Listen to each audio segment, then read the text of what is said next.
Olá, seja bem-vindo a mais uma aula de mercados futuros e opções agropecuárias.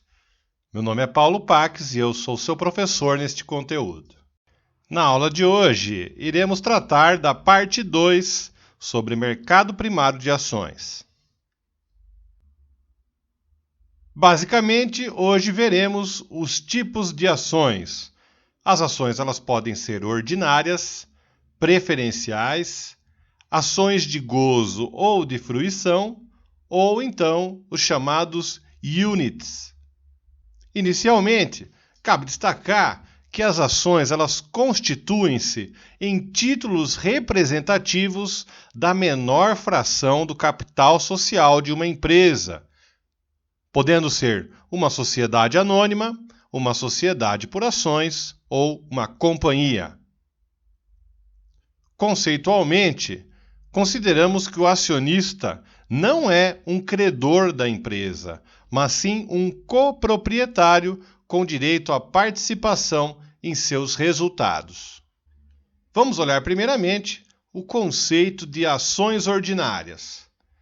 Sabemos que as ações ordinárias são aquelas que comandam a assembleia de acionistas de uma empresa, de modo a conferir ao titular deste tipo de ação o direito de voto. Ainda sobre os acionistas ordinários, sabemos que estes podem eleger e até mesmo destituir os membros da diretoria e do conselho fiscal da empresa.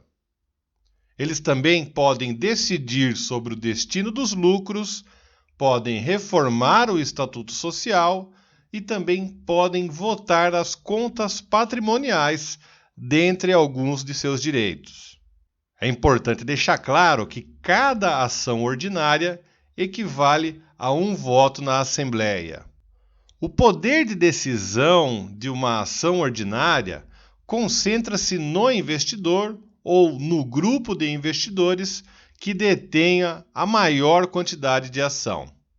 Numa sociedade em que existem ações ordinárias, o poder de decisão ele se concentra no investidor ou no grupo de investidores que detenha a maior quantidade de ações.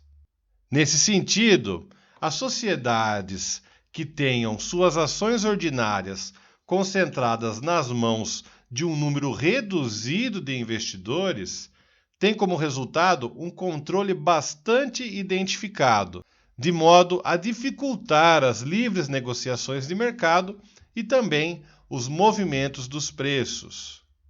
Portanto, uma maior pulverização das ações, por outro lado, irá permitir que os investidores ou os grupos com menor participação acionária assumam o controle da empresa, o que acaba por incentivar uma maior participação no capital votante. À medida que o mercado de capitais ele vem se desenvolvendo, tem havido também um aumento na quantidade de acionistas, com uma maior distribuição das ações entre os investidores, o que acaba por exigir uma menor concentração no capital votante para que seja possível exercer o controle acionário de uma empresa. As ações ordinárias elas apresentam como vantagem principal o direito de voto. Portanto, os titulares dessas ações, mesmo os minoritários, eles têm o direito de participar das principais decisões da empresa e também das definições das suas estratégias futuras nas assembleias de acionistas. É importante deixar claro que a atual legislação brasileira define que as companhias abertas devem ter uma participação mínima de 50% de ações ordinárias no seu capital social. Por fim, é importante destacar que o acionista controlador é todo o investidor em ações que detenha de forma permanente a maioria dos votos de uma assembleia de acionista, tendo o poder de participação relevante nas suas decisões e também o de eleger o quadro diretivo da companhia em questão. O segundo tipo de ação se refere à ação preferencial. As ações preferenciais não atribuem ao seu titular o direito de voto, porém, conferem certas preferências, como, por exemplo, a prioridade no recebimento de dividendos, geralmente um percentual mais elevado que o valor das ações ordinárias. Também confere a prioridade no reembolso do capital na hipótese da empresa se dissolver. Sob a lógica do mercado, para o acionista que é preferencial, o lucro é mais importante que o controle da empresa, priorizando a distribuição dos resultados.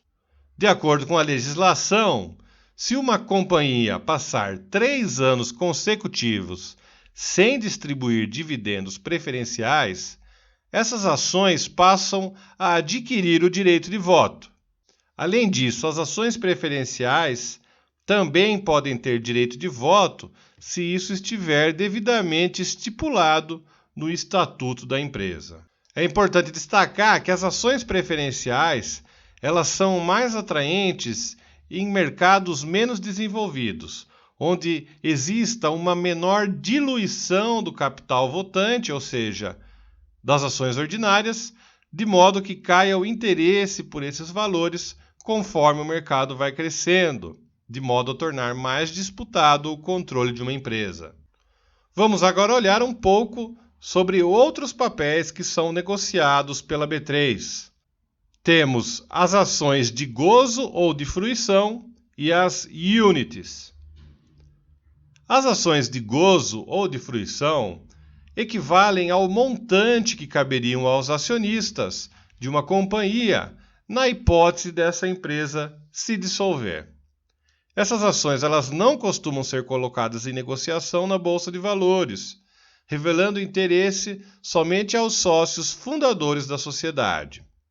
Já as chamadas unities, que são negociadas pela B3, de acordo com a definição, são ativos formados por mais de uma classe de valores mobiliários, como, por exemplo, a soma de uma ação ordinária com mais uma ação preferencial, ou então, por exemplo, uma ação ordinária mais um bônus de subscrição. A unity é negociada na Bolsa de Valores como um único título, portanto, formando uma espécie de combo, no qual eu tenho a formação por mais de um valor mobiliário. O titular de um unity possui direitos sobre todos os valores que compõem o título. Neste exemplo, podemos observar a cotação da unity da empresa Energisa. A última cotação é de R$ 45,14 por unity. Essa foi a nossa aula de hoje. Não deixe de ler o material complementar.